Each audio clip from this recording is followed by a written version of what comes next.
Hi friends, welcome to our DK study group. ಸ್ನೇಹಿತರೆ, ಇವತ್ತಿನ ವಿಡಿಯೋದಲ್ಲಿ ನಾವು ಅತಿ ಹೆಚ್ಚು ಪುನರಾವರ್ತನೆಯಾದ ಪ್ರಶ್ನೆಗಳನ್ನು ಒಂದೊಂದಾಗಿ ಚರ್ಚೆ ಮಾಡೋಣ. ಸ್ನೇಹಿತರೆ, ಅದು ಇತಿಹಾಸ ಆಗಿರ್ಬೋದು, ಭೂಗೋಳ ಆಗಿರ್ಬೋದು, ಸಂವಿಧಾನ ಆಗಿರ್ಬೋದು, ವಿವಿಧ ಎಕ್ಸಾಮ್ಗಳಲ್ಲಿ ಅತಿ ಹೆಚ್ಚು ಬಾರಿ ರಿಪೀಟೆಡ್ ಕ್ವಶನ್ಗಳನ್ನು ಇವತ್ತಿನ ಒಂದು ವಿಡಿಯೋದಲ್ಲಿ ನಾವು ಚರ್ಚೆ ಮಾಡೋಣ. ಇನ್ನೂ ನಮ್ಮ ಚಾನಲ್ ಯಾರಾದರೂ ಸಬ್ಸ್ಕ್ರೈಬ್ ಮಾಡಿಲ್ಲ ಅಂದರೆ ಸಬ್ಸ್ಕ್ರೈಬ್ ಮಾಡಿ, ಬೆಲ್ ಬಟನನ್ನು ಕ್ಲಿಕ್ ಮಾಡಿರಿ. ಹಾಗಾದರೆ ಮೊದಲನೇ ಪ್ರಶ್ನೆ ನೋಡೋದಾದ್ರೆ, ಗಾಂಧೀಜಿಯವರು ಭಾರತದಲ್ಲಿ ಭಾಗವಹಿಸಿದ ಮೊಟ್ಟ ಮೊದಲ ಸತ್ಯಾಗ್ರಹ ಯಾವುದು? ಗಾಂಧೀಜಿಯವರು ಭಾರತದಲ್ಲಿ ಭಾಗವಹಿಸಿದ ಮೊಟ್ಟ ಮೊದಲ ಸತ್ಯಾಗ್ರಹ ಯಾವುದು? ಆಪ್ಷನ್ ಎ ಅಹಮದಾಬಾದ್ ಗಿರಣಿ ಮುಷ್ಕರ ಹೋರಾಟ, ಆಪ್ಷನ್ ಬಿ ಚಂಪಾರಣ್ಯ ಸತ್ಯಾಗ್ರಹ, ಆಪ್ಷನ್ ಸಿ ಅಸಹಕಾರ ಚಳವಳಿ, ಆಪ್ಷನ್ ಡಿ ದಂಡಿ ಸತ್ಯಾಗ್ರಹ. ಸ್ನೇಹಿತರೆ, ಮಹಾತ್ಮ ಗಾಂಧೀಜಿಯವರು ತಮ್ಮ ಆರಂಭಿಕ ಹೋರಾಟವನ್ನು ದಕ್ಷಿಣ ಆಫ್ರಿಕಾದಲ್ಲಿ ಮಾಡಿದರೆ, ಹಾಗಾದರೆ ಇವರು ಭಾರತಕ್ಕೆ ಬಂದ ಮೇಲೆ ಮಾಡಿದಂಥ ಒಂದು ಮೊಟ್ಟ ಮೊದಲ ಒಂದು ಸತ್ಯಾಗ್ರಹ ಯಾವುದೈತೆ ಪ್ರಶ್ನೆ. ಸ್ನೇಹಿತರೆ, ಇದಕ್ಕೆ ಸರಿ ಉತ್ತರ ಬಂದ್ಬಿಟ್ಟು ಆಪ್ಷನ್ ಬಿ ಇದೆಯಲ್ಲ, ಚಂಪಾರಣ್ಯ ಸತ್ಯಾಗ್ರಹ. ಮಹಾತ್ಮ ಗಾಂಧೀಜಿಯವರು ಭಾರತಕ್ಕೆ 1915ರಲ್ಲಿ ಭಾರತಕ್ಕೆ ಬಂದರೂ ಕೂಡ ಅವರು ಮೊಟ್ಟ ಮೊದಲ ಬಾರಿಗೆ ಮಾಡಿದಂಥ ಒಂದು ಸತ್ಯಾಗ್ರಹ ಯಾವುದಪ್ಪ ಅಂದ್ರದು ಚಂಪಾರಣ್ಯ ಸತ್ಯಾಗ್ರಹ. ಸ್ನೇಹಿತರೆ, ಯಾವ ವರ್ಷ ಅಂದ್ರೆ 1917ರಲ್ಲಿ. ಮುಂದಿನ ಪ್ರಶ್ನೆ, ಸಿಂಹಬಾಲದ ಮಕಾಕ್ ಕೋತಿಗಳು ಯಾವ ರಾಜ್ಯಗಳಲ್ಲಿ ಕಂಡುಬರುತ್ತದೆ? ಸಿಂಹಬಾಲದ ಮಕಾಕ್ ಕೋತಿಗಳು ಯಾವ ರಾಜ್ಯಗಳಲ್ಲಿ ಕಂಡುಬರುತ್ತದೆ? Option A Tamil Nadu, Kerala, Karnataka, option B Kerala, Goa, Karnataka, option C Kerala, Tamil Nadu, Goa, option D Kerala, Goa, Uttarakhand. ಸ್ನೇಹಿತರೆ, ಕೋತಿಗಳು ಜಗತ್ತಿನ ಎಲ್ಲ ಕಡೆ, ಬಟ್ ಸಿಂಹಬಾಲದ ವಿಶಿಷ್ಟ ಒಂದು ಪ್ರಭೇದತೆ ಹೇಳ್ತೀವಿ ಸ್ನೇಹಿತರೆ. ಇದು ಕಂಡುಬರೋದು ಕೇವಲ 3 ರಾಜ್ಯಗಳಲ್ಲಿ. ಅದು ಯಾವುದಪ್ಪ ಅಂದ್ರೆ ಆಪ್ಷನ್ ಎ ಇದೆಯಲ್ಲ ಸ್ನೇಹಿತರೆ, ತಮಿಳುನಾಡು, ಕೇರಳ, ಕರ್ನಾಟಕ. ಈ ನಮ್ಮ 3 ರಾಜ್ಯಗಳಲ್ಲಿ ಸಿಂಹಬಾಲದ ಒಂದು ಮಕಾಕ್ ಕೋತಿಗಳು ಕಂಡುಬರುತ್ತವೆ. ಮೂರನೇ ಪ್ರಶ್ನೆ, ಇವುಗಳಲ್ಲಿ ಅತಿ ಹಳೆಯ ಪರ್ವತಗಳು ಯಾವುದು? ಇವುಗಳಲ್ಲಿ ಅತಿ ಹಳೆಯ ಪರ್ವತಗಳು ಯಾವುದು? ಆಪ್ಷನ್ ಎ ಆಲ್ಪ್ಸ್ ಪರ್ವತಗಳು, ಆಪ್ಷನ್ ಬಿ ಯೂರಲ್ ಪರ್ವತಗಳು, ಆಪ್ಷನ್ ಸಿ ಅರಾವಳಿ ಪರ್ವತಗಳು, ಆಪ್ಷನ್ ಡಿ ಹಿಮಾಲಯ ಪರ್ವತಗಳು. ಸ್ನೇಹಿತರೆ, ಇದರಲ್ಲಿ ಅತ್ಯಂತ ಹಳೆಯ ಪ್ರಾಚೀನ ಪರ್ವತದ ಕರೀತಾರೆ ಯಾವುದಪ್ಪ ಅಂದ್ರದು ಆಪ್ಷನ್ ಸಿ ಇದೆಯಲ್ಲ, ಅರಾವಳಿ ಪರ್ವತಗಳು. ಏನು ಭಾರತದ ವಾಯು ಭಾಗದಲ್ಲಿ ಕಂಡುಬರುವಂಥ ಅರಾವಳಿ ಪರ್ವತ ಏನಿದೆ, ಇದು ಜಗತ್ತಿನಲ್ಲೇ ಒಂದು ಪ್ರಾಚೀನ ಅತಿ ಹಳೆಯ ಒಂದು ಪರ್ವತ ಸರಣಿ ಅಂತ ಕರಿತೀವಿ. ಈ ಹಿಮಾಲಯ ಪರ್ವತ ಇತ್ತೀಚಿನ ಒಂದು ಪರ್ವತ ಸರಣಿಯಾಗಿದೆ. ಮುಂದಿನ ಪ್ರಶ್ನೆ, ಸಂವಿಧಾನದ ಯಾವ ಭಾಗವನ್ನು ಮ್ಯಾಗ್ನಾ ಕಾರ್ಟಾ ಎಂದು ಕರೆಯುತ್ತಾರೆ? ಸಂವಿಧಾನದ ಯಾವ ಭಾಗವನ್ನು ಮ್ಯಾಗ್ನಾ ಕಾರ್ಟಾ ಎಂದು ಕರೆಯುತ್ತಾರೆ? ಆಪ್ಷನ್ ಎ ಭಾಗ 2, ಆಪ್ಷನ್ ಬಿ ಭಾಗ 3, ಆಪ್ಷನ್ ಸಿ ಭಾಗ 4, ಆಪ್ಷನ್ ಡಿ ಭಾಗ 6. ಸ್ನೇಹಿತರೆ, ಸಂವಿಧಾನದಲ್ಲಿ ಒಟ್ಟು ಪ್ರಸ್ತುತ 25 ಭಾಗಗಳಿವೆ. ಬಟ್ ಹಾಗಾದರೆ ಅದರಲ್ಲಿ ಯಾವ ಭಾಗವನ್ನು ಮ್ಯಾಗ್ನಾ ಕಾರ್ಟಾ ಎಂದು ಉಲ್ಲೇಖಿಸಲಾಗಿದೆಯಪ್ಪ ಅಂದ್ರೆ ಆಪ್ಷನ್ ಬಿ ಇದೆಯಲ್ಲ, ಭಾಗ 3. ಏನು ಮೂಲಭೂತ ಹಕ್ಕುಗಳಿವೆ ಸ್ನೇಹಿತರೆ, ಅದನ್ನು ನಾವು ಮ್ಯಾಗ್ನಾ ಕಾರ್ಟಾ ಎಂದು ಕರೀತೇವೆ ಸ್ನೇಹಿತರೆ. 5ನೇ ಪ್ರಶ್ನೆ, ಸಂಪತ್ತಿನ ಸೋರಿಕೆ ಸಿದ್ಧಾಂತವನ್ನು ಯಾರು ಮಂಡಿಸಿದ್ದಾರೆ? ಸಂಪತ್ತಿನ ಸೋರಿಕೆ ಸಿದ್ಧಾಂತವನ್ನು ಯಾರು ಮಂಡಿಸಿದ್ದಾರೆ? Option A doctor BR Ambedkar, option B Ramesh Chandra Dutt, option C Amartya Sen, option D Dadabhai Naoroji. ಸ್ನೇಹಿತರೆ, 4 ಜನ ಒಂದು ಅರ್ಥಶಾಸ್ತ್ರಕ್ಕೆ ತಮ್ಮದೇ ಆದ ಕೊಡುಗೆಯನ್ನು ಕೊಟ್ಟಿದ್ದಾರೆ. ಬಟ್ ಇದರಲ್ಲಿ ಯಾರು ಒಂದು ಸಂಪತ್ತಿನ ಸೋರಿಕೆ ಡ್ರೈನ್ ಥಿಯರಿ ಅಂತ ಕರೀತಾರೆ ಸ್ನೇಹಿತರೆ, ಇದನ್ನು ಮಂಡನೆ ಮಾಡಿದವರು ಯಾರಪ್ಪ ಅಂದ್ರೆ ಆಪ್ಷನ್ ಡಿ ಇದೆಯಲ್ಲ, ದಾದಾಬಾಯಿ ನವರೋಜಿ. ಭಾರತದ ವೃದ್ಧ ಪಿತಾಮಹ ಆದಂಥ ದಾದಾಬಾಯಿ ನವರೋಜಿ ಅವರು ತಮ್ಮ ಪುಸ್ತಕವಾದ the poverty and un British rule in India ಒಂದು ಪುಸ್ತಕದಲ್ಲಿ ಈ ಸಂಪತ್ತಿನ ಸೋರಿಕೆ ಸಿದ್ಧಾಂತವನ್ನು ಮಂಡಿಸಿದ್ದಾರೆ. 6ನೇ ಪ್ರಶ್ನೆ, ಬಂಗಾಳದ ವಿಭಜನೆ ಕ್ರಮವನ್ನು ಯಾವ ವರ್ಷ ಹಿಂತೆಗೆದುಕೊಳ್ಳಲಾಯಿತು?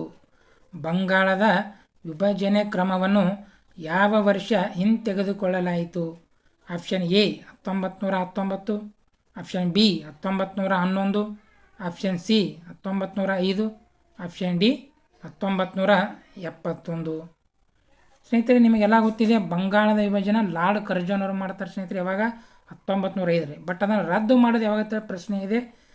ಸರಿಯಾದ ಉತ್ತರವನ್ನು ಆಪ್ಷನ್ ಬಿ ಇದೆಯಲ್ಲ 1911ರಲ್ಲಿ ಬಂಗಾಳ ವಿಭಜನೆ ಮಾಡಿದಂಥ ಒಂದು ಕ್ರಮವನ್ನು ರದ್ದು ಮಾಡ್ತಾರೆ ಸ್ನೇಹಿತರೆ. ಹಾಗಾದರೆ ಮಾಡೋದು ಬಂಗಾಳ ವಿಭಜನೆ 1905ರಲ್ಲಿ. ಮುಂದಿನ ಪ್ರಶ್ನೆ, ಕೆಳಗಿನ ಯಾವ ಆಮ್ಲವನ್ನು ಆಮ್ಲಗಳ ರಾಜ್ಯ ಎಂದು ಕರೆಯುತ್ತಾರೆ? ಕೆಳಗಿನ ಯಾವ ಆಮ್ಲವನ್ನು ಆಮ್ಲಗಳ ರಾಜ್ಯ ಎಂದು ಕರೆಯುತ್ತಾರೆ? ಆಪ್ಷನ್ ಎ ಸಲ್ಫ್ಯೂರಿಕ್ ಆಮ್ಲ, ಆಪ್ಷನ್ ಬಿ ಕಾರ್ಬೋನಿಕ್ ಆಮ್ಲ, ಆಪ್ಷನ್ ಸಿ ಸಿಟ್ರಿಕ್ ಆಮ್ಲ, ಆಪ್ಷನ್ ಡಿ ಫಾರ್ಮಿಕ್ ಆಮ್ಲ. ಸ್ನೇಹಿತರೆ, ಆಮ್ಲಗಳಲ್ಲಿ ಭಾಳಷ್ಟು ವಿಧಗಳಿವೆ. ಬಟ್ ಅದರಲ್ಲೇ ರಾಜ್ಯ ಅಥವಾ ಒಂದು ಕರೆಸಿಕೊಂಡಿದ್ದು ಯಾವುದಪ್ಪ ಅಂದ್ರೆ ಆಪ್ಷನ್ ಎ ಇದೆಯಲ್ಲ ಸಲ್ಫ್ಯೂರಿಕ್ ಆಮ್ಲವನ್ನು ಆಮ್ಲಗಳ ರಾಜ್ಯ ಎಂದು ಕರೆಯುತ್ತಾರೆ. ಮುಂದಿನ ಪ್ರಶ್ನೆ, ಸಂವಿಧಾನ ರಚನಾ ಸಮಿತಿಯ ಖಾಯಂ ಅಧ್ಯಕ್ಷರಾಗಿ ಯಾರನ್ನು ನೇಮಕ ಮಾಡಲಾಗಿತ್ತು? ಸಂವಿಧಾನ ರಚನಾ ಸಮಿತಿಯ ಖಾಯಂ ಅಧ್ಯಕ್ಷರಾಗಿ ಯಾರನ್ನು ನೇಮಕ ಮಾಡಲಾಗಿತ್ತು?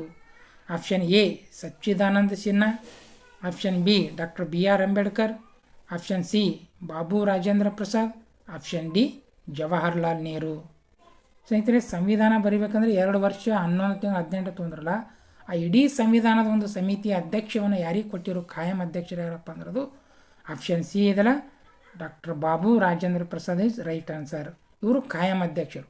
ಬಟ್ ತಾತ್ಕಾಲಿಕತೆ ಒಬ್ಬರಿಗೆ ನೇಮಕ ಮಾಡಿರೋ ಸ್ನೇಹಿತರೆ ಅವ್ರು ಯಾರಪ್ಪ ಅಂದ್ರೆ ಸಚ್ಚಿದಾನಂದ ಸಿನ್ಹಾ ಅಂತೇಳಿ ಕೇವಲ ಒಂದು 2 ದಿನ ಮಾತ್ರ ತಾತ್ಕಾಲಿಕ ಅಧ್ಯಕ್ಷರಾಗಿ ಕೆಲಸ ಮಾಡಿದ್ದಾರೆ. 9ನೇ ಪ್ರಶ್ನೆ, ದೇಶದಲ್ಲಿ ಮೊಟ್ಟ ಮೊದಲ ಬಾರಿಗೆ ಸುಪ್ರೀಂ ಕೋರ್ಟನ್ನು ಎಲ್ಲಿ ಸ್ಥಾಪಿಸಲಾಯಿತು? ದೇಶದಲ್ಲಿ ಮೊಟ್ಟ ಮೊದಲ ಬಾರಿಗೆ ಸುಪ್ರೀಂ ಕೋರ್ಟನ್ನು ಎಲ್ಲಿ ಸ್ಥಾಪಿಸಲಾಯಿತು?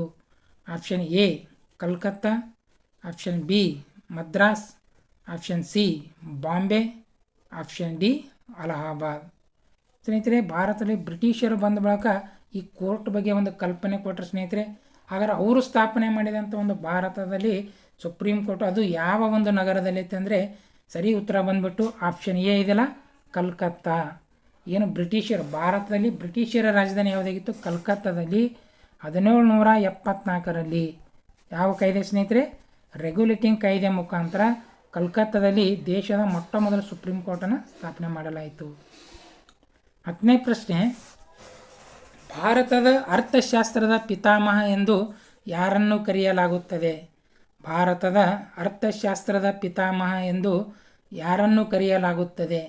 Option A Dadabhai Naoroji, option B Kautilya, option C Ambedkar, option D Kalhana. ಸ್ನೇಹಿತರೆ, ಸರಿ ಉತ್ತರ ಯಾವುದು ಹೇಳಿ ಸ್ನೇಹಿತರೆ? ಇದರಲ್ಲಿ ಕೊಟ್ಟಿರುವಂಥ 4 ಆಪ್ಷನ್ನಲ್ಲಿರುವಂಥ ಒಬ್ಬ ವ್ಯಕ್ತಿಗಳು ಅರ್ಥಶಾಸ್ತ್ರಕ್ಕೆ ತಮ್ಮದೇ ಆದ ಕೊಡುಗೆ ಕೊಟ್ಟಿದ್ದಾರೆ ಸ್ನೇಹಿತರೆ. ಅದರಲ್ಲಿ ಭಾರತದ ಅರ್ಥಶಾಸ್ತ್ರ ಪಿತಾಮಹ ಅಂತೇಳಿ ಆಪ್ಷನ್ ಬಿ ಇದೆಯಲ್ಲ ಕೌಟಿಲ್ಯ. ಇವರಿಗೆ ಇನ್ನೂ ಕೆಲವು ಹೆಸರು ಚಾಣಕ್ಯ, ವಿಷ್ಣುಗುಪ್ತ, ಇನ್ನೂ ಇವರು ಇತರ ಹೆಸರುಗಳು ಹೇಳ್ತೇವೆ ಸ್ನೇಹಿತರೆ. ಇವರನ್ನು ಭಾರತದ ಅರ್ಥಶಾಸ್ತ್ರದ ಪಿತಾಮಹ ಎಂದು ಕರೀತೇವೆ ಸ್ನೇಹಿತರೆ. ಹಾಗಾದ್ರೆ ಆಪ್ಷನ್ ಸಿ ಇದೆಯಲ್ಲ ಅಂಬೇಡ್ಕರ್ ಅವರನ್ನು ಸಂವಿಧಾನದ ಪಿತಾಮಹ ಅಂತ ಕರಿತೇವೆ. ಇನ್ನು ಡಿ ಕಲ್ಹಣ ಭಾರತದ ಇತಿಹಾಸದ ಪಿತಾಮಹ ಅಂತೇಳಿ ಕರಿತೇವೆ ಸ್ನೇಹಿತರೆ. ಇನ್ನು ಆಪ್ಷನ್ ಎ ನವರೋಜಿ ಅವರನ್ನು ಭಾರತದ ವೃದ್ಧ ಪಿತಾಮಹ ಎಂದು ಕರೆಯುತ್ತೇವೆ. 11ನೇ ಪ್ರಶ್ನೆ, ಈ ಕೆಳಗಿನ ಯಾರು ಪ್ರಾರ್ಥನಾ ಸಮಾಜವನ್ನು ಸ್ಥಾಪಿಸಿದ್ದಾರೆ? ಈ ಕೆಳಗಿನ ಯಾರು ಪ್ರಾರ್ಥನಾ ಸಮಾಜವನ್ನು ಸ್ಥಾಪಿಸಿದ್ದಾರೆ? Option A Atmaram Pandurang, option B Rajaram Mohan Roy, option C Dayananda Saraswati, option D Jyotiba Phule. ಸ್ನೇಹಿತರೆ, 4 ವ್ಯಕ್ತಿಗಳು ಕೂಡ ತಮ್ಮದೇ ಆದ ಒಂದು ಸ್ವಂತ ಸಮಾಜವನ್ನು ಸ್ಥಾಪನೆ ಮಾಡಿ ಸಮಾಜ ಸುಧಾರಣೆಗೆ ಪ್ರಯತ್ನ ಪಟ್ಟಿದ್ದಾರೆ. ಬಟ್ ಇದರಲ್ಲಿ ಪ್ರಾರ್ಥನಾ ಸಮಾಜ ಯಾರಂತೇಳಿ ಪ್ರಶ್ನೆ ಇರೋದು. ಸರಿ ಉತ್ತರ ಬಂದ್ಬಿಟ್ಟು ಆಪ್ಷನ್ ಎ ಇದೆಯಲ್ಲ ಆತ್ಮಾರಾಮ್ ಪಾಂಡುರಂಗ್ ಅವರು ಮುಂಬೈಯಲ್ಲಿ ಅಂದಿನ ಬಾಂಬೆಯಲ್ಲಿ ಈ ಒಂದು ಸಮಾಜವನ್ನು ಸ್ಥಾಪನೆ ಮಾಡಿದ್ದಾರೆ. ಇನ್ನು ರಾಜಾರಾಮ್ ಮೋಹನ್ ರಾಯ್ ಸ್ನೇಹಿತರೆ ಬ್ರಹ್ಮ ಸಮಾಜವನ್ನು, ಅದೇ ರೀತಿ ದಯಾನಂದ ಸರಸ್ವತಿಯವರು ಆರ್ಯ ಸಮಾಜವನ್ನು, ಜ್ಯೋತಿಬಾ ಫುಲೆ ಅವರು ಸತ್ಯಶೋಧಕ ಸಮಾಜವನ್ನು ಸ್ಥಾಪನೆ ಮಾಡಿದ್ದಾರೆ. 12ನೇ ಪ್ರಶ್ನೆ, ಸಾರ್ಕ್ನ ಮೊದಲ ಸಮಾವೇಶ ನಡೆದ ಸ್ಥಳ ಯಾವುದು? ಸಾರ್ಕ್ನ ಮೊದಲ ಸಮಾವೇಶ ನಡೆದ ಸ್ಥಳ ಯಾವುದು? Option A Colombo, option B New Delhi, option C Dhaka, option D Islamabad. ಸ್ನೇಹಿತರೆ, ಸಾರ್ಕ್ ದಕ್ಷಿಣ ಏಷ್ಯಾ ರಾಷ್ಟ್ರಗಳು ಕೂಡ ಮಾಡ್ಕೊಂಡಂಥ ಒಂದು ಒಕ್ಕೂಟ. ಹಾಗಾಗಿ ಇದು ಮೊಟ್ಟ ಮೊದಲ ಒಂದು ಸಮ್ಮೇಳನ ಸಮಾವೇಶ ನಡೆದದ್ದು ಎಲ್ಲಪ್ಪ ಅಂದ್ರೆ ಆಪ್ಷನ್ ಸಿ ಇದಲ್ಲ, ಢಾಕಾ. ಏನು ಬಾಂಗ್ಲಾದೇಶದ ರಾಜಧಾನಿ ಐತಲ್ಲ ಸ್ನೇಹಿತರೆ, ಇದರಲ್ಲೇ ಮೊಟ್ಟ ಮೊದಲ ಸಮಾವೇಶ. ಯಾಕಪ್ಪ ಅಂದ್ರೆ ಸಾರ್ಕ್ ಇದು ಯಾರ ಒಂದು ಕನಸಿನ ಕೂಸು ಅಂದ್ರೆ ಏನು ಬಾಂಗ್ಲಾದೇಶದ ಪಿತಾಮತ ಕರಿತೀವಿ ಮುಜಿಬುರ್ ರೆಹಮಾನ್ ಅವರು, ಅವರೇ ಒಂದು ಕಲ್ಪನೆ ಕೊಟ್ಟದು ಸಾರ್ಕನ್ನು ಸ್ಥಾಪನೆ ಮಾಡಿರ್ತಾರೆ. ಹೀಗಾಗಿ ಮೊಟ್ಟ ಮೊದಲ ಅಧಿವೇಶನ ನಾವು ಢಾಕಾದಲ್ಲೇ ಹಮ್ಮಿಕೊಂಡಿದ್ದೇವೆ. 13ನೇ ಪ್ರಶ್ನೆ, ಬುದ್ಧ ತನ್ನ ಪ್ರಪ್ರಥಮ ಬೋಧನೆ ಮಾಡಿದ ಸ್ಥಳ ಯಾವುದು? ಬುದ್ಧ ತನ್ನ ಪ್ರಪ್ರಥಮ ಬೋಧನೆ ಮಾಡಿದ ಸ್ಥಳ ಯಾವುದು? Option A Lumbinivana, option B Sarnath, option C Sanchi, option D Gaya. ಸ್ನೇಹಿತರೆ, ಗೌತಮ ಬುದ್ಧರು ಜ್ಞಾನೋದಯ ಪಡೆದ ನಂತರ ತಮ್ಮ ಫಸ್ಟ್ ಪ್ರವಚನ ಪ್ರಥಮ ಬೋಧನೆ ಎಲ್ಲಿ ಮಾಡಿರುತ್ತೆ ಪ್ರಶ್ನೆ. ಇದಕ್ಕೆ ಸರಿ ಉತ್ತರ ಬಂದುಬಿಟ್ಟು ಆಪ್ಷನ್ ಬಿ ಇದಲ್ಲ, ಸಾರಾನಾಥ್. ಸಾರಾನಾಥದ ಜಿಂಕೆ ವನದಲ್ಲಿ ತಮ್ಮ ಪ್ರಪ್ರಥಮ ಬೋಧನೆಯನ್ನು ಮಾಡಿದ್ದಾರೆ. 14ನೇ ಪ್ರಶ್ನೆ, ಭಾರತದ ಸಂವಿಧಾನ ಅಂಗೀಕರಿಸಿದ ದಿನಾಂಕ? ಭಾರತದ ಸಂವಿಧಾನ ಅಂಗೀಕರಿಸಿದ ದಿನಾಂಕ. Option A January 26, 1950, option B January 26, 1949, option C November 26, 1949, option D December 31, 1949. ಸ್ನೇಹಿತರೆ, ಇಲ್ಲಿ ನಮಗೆ ಏನು ಕನ್ಫ್ಯೂಷನ್ ಮಾಡ್ತಾರೆ ಅಂದ್ರೆ ಸ್ನೇಹಿತರೆ, ಅಂಗೀಕಾರ ಆಗೋದು ಜಾರಿಯಾಗೋದು ದಿನಾಂಕ. ಇಲ್ಲಿ ಕ್ವಶನ್ ಇರೋದು ಅಂಗೀಕಾರ. ಹಾಗಾದರೆ ಆಪ್ಷನ್ ಸಿ ಇದೆಲ್ಲ, ನವೆಂಬರ್ 26, 1949ರಂದು ನಮ್ಮ ಸಂವಿಧಾನ ರಚನಾ ಸಮಿತಿಯು ನಮ್ಮ ಸಂವಿಧಾನವನ್ನು ಅಂಗೀಕಾರ ಮಾಡುತ್ತೆ ಸ್ನೇಹಿತರೆ. ಹಾಗಾದ್ರೆ ಜಾರಿಯಾಗೋದು ಜನವರಿ 26, 1950ರಲ್ಲಿ. 15ನೇ ಪ್ರಶ್ನೆ, ಪೂನಾ ಒಪ್ಪಂದ ಯಾರ ನಡುವೆ ನಡೆಯಿತು? ಪೂನಾ ಒಪ್ಪಂದ ಯಾರ ನಡುವೆ ನಡೆಯಿತು? ಆಪ್ಷನ್ ಎ ಗಾಂಧೀಜಿ ಮತ್ತು ಇರ್ವಿನ್, ಆಪ್ಷನ್ ಬಿ ಗಾಂಧೀಜಿ ಮತ್ತು ಅಂಬೇಡ್ಕರ್, ಆಪ್ಷನ್ ಸಿ ಗಾಂಧೀಜಿ ಮತ್ತು ಸುಭಾಷ್ ಚಂದ್ರ ಬೋಸ್, ಆಪ್ಷನ್ ಡಿ ಮೇಲಿನ ಯಾವುದು ಅಲ್ಲ. ಸ್ನೇಹಿತರೆ, ಇದು ಯಾರ ನಡುವೆ ಪೂನಾ ಫ್ಯಾಕ್ಟ್ ಅಂತ ಕರೀತಾರೆ ಸ್ನೇಹಿತರೆ. ಯಾರ ನಡುವೆ ಅಂದ್ರೆ ಭಾರತದ ಇಬ್ಬರು ಮಹಾನ್ ವ್ಯಕ್ತಿಗಳು ಯಾರಪ್ಪ, ಒಬ್ಬರು ಗಾಂಧೀಜಿ ಮತ್ತು ಇನ್ನೊಬ್ಬರು ಅಂಬೇಡ್ಕರ್. ಆಪ್ಷನ್ ಬಿ ಇದೆಲ್ಲ ಸರಿ ಉತ್ತರ ಬಂದುಬಿಟ್ಟು ಇವರಿಬ್ಬರ ನಡುವೆ 1932 ಸೆಪ್ಟೆಂಬರ್ 24ರಂದು ಸ್ನೇಹಿತರೆ, 1932 ಸೆಪ್ಟೆಂಬರ್ 24ರಂದು ಈ ಒಂದು ಒಪ್ಪಂದ ಆಗಿದೆ. 16ನೇ ಪ್ರಶ್ನೆ, ನೊಬೆಲ್ ಪ್ರಶಸ್ತಿ ಪಡೆದ ಮೊದಲ ಭಾರತೀಯ ವ್ಯಕ್ತಿ ಯಾರು? ನೊಬೆಲ್ ಪ್ರಶಸ್ತಿ ಪಡೆದ ಮೊದಲ ಭಾರತೀಯ ವ್ಯಕ್ತಿ ಯಾರು? Option A C V Raman, option B Mother Teresa, option C Rabindranath Tagore, option D Amartya Sen. ಸ್ನೇಹಿತರೆ, ಇಲ್ಲಿ ಕೊಟ್ಟಿರೋಂಥ ಆಪ್ಷನ್ 4 ಜನ ನೊಬೆಲ್ ಪ್ರಶಸ್ತಿಯನ್ನು ಕೊಟ್ಟಿದ್ದಾರೆ. ಬಟ್ ಮೊಟ್ಟ ಮೊದಲ ಬಾರಿಗೆ ಭಾರತಕ್ಕೆ ತಂದು ಕೊಟ್ಟಂಥ ಒಬ್ಬ ವ್ಯಕ್ತಿ ಯಾರಂದ್ರೆ ಆಪ್ಷನ್ ಸಿ ಇದೆಯಲ್ಲ, ರವೀಂದ್ರನಾಥ್ ಟ್ಯಾಗೋರ್ ಅವರಿಗೆ 1913ರಲ್ಲಿ ಸ್ನೇಹಿತರೆ ಸಾಹಿತ್ಯ ಕ್ಷೇತ್ರದಲ್ಲಿ ಗೀತಾಂಜಲಿ ಕೃತಿಗೆ ಇಡೀ ಏಷ್ಯಾ ಖಂಡದಲ್ಲೇ ಮತ್ತು ಭಾರತದಲ್ಲೇ ಮೊದಲ ಬಾರಿಗೆ ಹೇಳ್ತೀವಿ ಒಂದು ನೊಬೆಲ್ ಪ್ರಶಸ್ತಿಯನ್ನು ತಂದು ಕೊಟ್ಟವರು ರವೀಂದ್ರನಾಥ್ ಟ್ಯಾಗೋರ್ ಅವರು.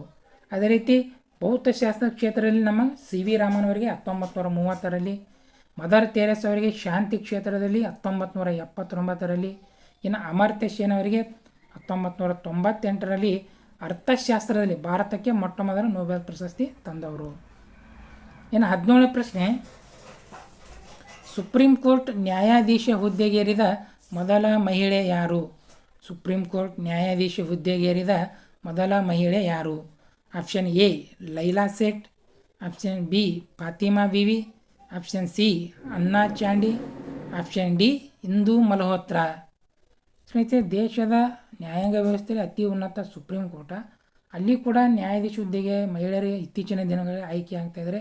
ಬಟ್ ಮೊಟ್ಟ ಮೊದಲ ಬಾರಿಗೆ ಯಾರಪ್ಪ ಅಂದ್ರೆ ಆಪ್ಷನ್ ಬಿ ಇದೆಲ್ಲ, ಫಾತಿಮಾ ಬಿವಿ ಅವರು ಪ್ರಪ್ರಥಮ ಬಾರಿಗೆ ಸುಪ್ರೀಂ ಕೋರ್ಟ್ನ ನ್ಯಾಯಾಧೀಶ ಹುದ್ದೆ, ಮುಖ್ಯ ನ್ಯಾಯಾಧೀಶ ಅಲ್ಲ, ನ್ಯಾಯಾಧೀಶ ಹುದ್ದೆಗೇರಿದಂಥ ಮೊದಲ ಮಹಿಳೆ. ಇನ್ನು 18ನೇ ಪ್ರಶ್ನೆ, ಪ್ರಪ್ರಥಮ ಕಾಂಗ್ರೆಸ್ ಅಧಿವೇಶನದ ಅಧ್ಯಕ್ಷತೆ ವಹಿಸಿದವರು ಯಾರು? ಪ್ರಪ್ರಥಮ ಕಾಂಗ್ರೆಸ್ ಅಧಿವೇಶನದ ಅಧ್ಯಕ್ಷತೆ ವಹಿಸಿದವರು ಯಾರು? Option A Dadabhai Naoroji, option B W C Banerjee, option C Badruddin Tyabji, option D Gopal Krishna Gokhale. ಸ್ನೇಹಿತರೆ, ನಿಮಗೆಲ್ಲ ಗೊತ್ತಿದೆ ಕಾಂಗ್ರೆಸ್ ಪಕ್ಷ 1885 ಡಿಸೆಂಬರ್ 28ರಂದು ಸ್ಥಾಪನೆ ಆಯಿತು. ಅದೇ ದಿನ ಒಂದು ತನ್ನ ಪ್ರಥಮ ಸಮಾವೇಶ ಅಧಿವೇಶನ ನಡೆಸ್ತು. ಬಟ್ ಹಾಗಾದ್ರೆ ಯಾರ ಅಧ್ಯಕ್ಷತೆಯಲ್ಲಿ ಅಪ್ಪ ಅಂದ್ರೆ ಆಪ್ಷನ್ ಬಿ ಇದೆಲ್ಲ WC ಬ್ಯಾನರ್ಜಿ, ಉಮೇಶ್ ಚಂದ್ರ ಬ್ಯಾನರ್ಜಿಯವರ ಅಧ್ಯಕ್ಷತೆಯಲ್ಲಿ ಪ್ರಪ್ರಥಮ ಒಂದು ಅಧಿವೇಶನ ನಡೀತದೆ ಸ್ನೇಹಿತರೆ, ಅದು ಬಾಂಬೆಯಲ್ಲಿ. ಆಮೇಲೆ ಎರಡನೇ ಅಧಿವೇಶನ ನವರೋಜ್ ಅವರ ಅಧ್ಯಕ್ಷತೆಯಲ್ಲಿ, ಮೂರನೇ ಅಧಿವೇಶನ ಸೈಯದ್ ಬಬ್ರುದ್ದೀನ್ ತ್ಯಾಬ್ಜಿಯವರ ಅಧ್ಯಕ್ಷತೆಯಲ್ಲಿ. 19ನೇ ಪ್ರಶ್ನೆ, ದಕ್ಷಿಣ ಭಾರತದ ಅತಿ ಎತ್ತರವಾದ ಶಿಖರ ಯಾವುದು? ದಕ್ಷಿಣ ಭಾರತದ ಅತಿ ಎತ್ತರವಾದ ಶಿಖರ ಯಾವುದು? Option A Mount Everest, option B Armakonda, option C Anamudi, option D ದೊಡ್ಡ ಬೆಟ್ಟ. ಸ್ನೇಹಿತರೆ, ಕ್ವಶನ್ ಇರುವುದು ದಕ್ಷಿಣ ಭಾರತದಲ್ಲಿ. ಹಾಗಾದರೆ ಸರಿ ಉತ್ತರ ಬಂದುಬಿಟ್ಟು ಆಪ್ಷನ್ ಸಿ ಇದೆಯಲ್ಲ ಆನೈಮುಡಿ. ಈ ಒಂದು ಬೆಟ್ಟ ಇಡೀ ದಕ್ಷಿಣ ಭಾರತ ಅಂತಲೂ ಅನ್ಬೋದು ಸ್ನೇಹಿತರೆ, ಅಥವಾ ಏನು ಪಶ್ಚಿಮ ಘಟ್ಟ ಇದೆಯಲ್ಲ ಸ್ನೇಹಿತರೆ, ಗುಜರಾತ್ ಹಿಡ್ಕೊಂಡು ತಮಿಳುನಾಡುವರೆಗೆ ಏನು ಪಶ್ಚಿಮ ಘಟ್ಟದಲ್ಲಿ ಕೂಡ ಒಂದು ಅತಿ ಉನ್ನತ ಶಿಖರ ಅಂದರೆ ಆನೈಮುಡಿ. ಎರಡಕ್ಕೂ ಆನ್ಸರ್ ಒಂದೇ. ಯಾವುದು? ಆನೈಮುಡಿ ಕೇರಳ ರಾಜ್ಯದಲ್ಲಿ ಕಂಡುಬರುತ್ತೆ ಸ್ನೇಹಿತರೆ. ಇನ್ನು ಮೌಂಟ್ ಎವರೆಸ್ಟು ಜಗತ್ತಿನಲ್ಲಿ ಅತಿ ಎತ್ತರವಾದ ಶಿಖರ. ಇನ್ನು ಆರ್ಮಕೊಂಡ ಪೂರ್ವಘಟ್ಟದಲ್ಲಿ ಅತಿ ಉನ್ನತ ಶಿಖರ. ದೊಡ್ಡ ಬೆಟ್ಟ ಏನಿದೆಯಲ್ಲ ನೀಲಗಿರಿ ಬೆಟ್ಟಗಳಲ್ಲಿ ಅತಿ ಉನ್ನತ ಶಿಖರ ಅಂತ ನಾವು ಹೇಳ್ತೇವೆ ಸ್ನೇಹಿತರೆ. ನೆಕ್ಸ್ಟ್ ಕೊನೆಯದಾಗಿ 20ನೇ ಪ್ರಶ್ನೆ, ಅರಬ್ಬಿ ಸಮುದ್ರದ ರಾಣಿ ಎಂದು ಕೆಳಗಿನ ಯಾವ ಬಂದರನ್ನು ಹೇಳಲಾಗುತ್ತದೆ? ಅರಬ್ಬಿ ಸಮುದ್ರದ ರಾಣಿ ಎಂದು ಯಾವ ಬಂದರನ್ನು ಹೇಳಲಾಗುತ್ತದೆ? Option A Jawaharlal Nehru Bandar, option B Mumbai ಬಂದರು, ಆಪ್ಷನ್ ಸಿ ಕೊಚ್ಚಿನ್ ಬಂದರು, ಆಪ್ಷನ್ ಡಿ ಕೊಲ್ಲಂ ಬಂದರು. ಸ್ನೇಹಿತರೆ, ಅರಬ್ಬಿ ಸಮುದ್ರದ ಒಂದು ತಟದಲ್ಲಿ ಗುಜರಾತ್ ಹಿಡ್ಕೊಂಡು ಕೇರಳ ತನಕ ಹಲವಾರು ಬಂದರುಗಳಿವೆ. ಬಟ್ ಯಾವುದನ್ನು ಒಂದು ಅರಬ್ಬಿ ಸಮುದ್ರ ರಾಣಿ ಅಂತ ಕರೀತಾರೆ ಅಂದರೆ ಆಪ್ಷನ್ ಸಿ ಇದರ ಕೊಚ್ಚಿನ್ ಬಂದರು. ಏನು ಕೇರಳ ರಾಜ್ಯದಲ್ಲಿ ಕಂಡುಬರುವಂಥ ಕೊಚ್ಚಿನ್ ಒಂದು ಬಂದರನ್ನು ಅರಬ್ಬಿ ಸಮುದ್ರದ ರಾಣಿ ಎಂದು ಕರೀತಾರೆ ಸ್ನೇಹಿತರೆ. ಇನ್ನು ಅರಬ್ಬಿ ಸಮುದ್ರ ರಾಜ್ಯ ಅಂತೇಳಿ ಕೊಲ್ಲಂ ಬಂದರನ್ನು ಕರೀತಾರೆ. ಅರಬ್ಬಿ ಸಮುದ್ರ ರಾಜ್ಯ ಅಂತ ಸ್ನೇಹಿತರೆ. ಇಲ್ಲಿವರೆಗೂ ಅತಿ ಹೆಚ್ಚು ಒಂದು ಪುನರಾವರ್ತನೆಯಾದ ಪ್ರಮುಖ ಪ್ರಶ್ನೆಗಳನ್ನು ಡಿಸ್ಕಸ್ ಮಾಡಿ ಸ್ನೇಹಿತರೆ. ವಿಡಿಯೋ ಇಷ್ಟ ಆದರೆ ನಮ್ಮ ಚಾನಲನ್ನು ಸಬ್ಸ್ಕ್ರೈಬ್ ಮಾಡಿ ಮತ್ತು ಒಂದು ಲೈಕ್ ಕೊಡಿ.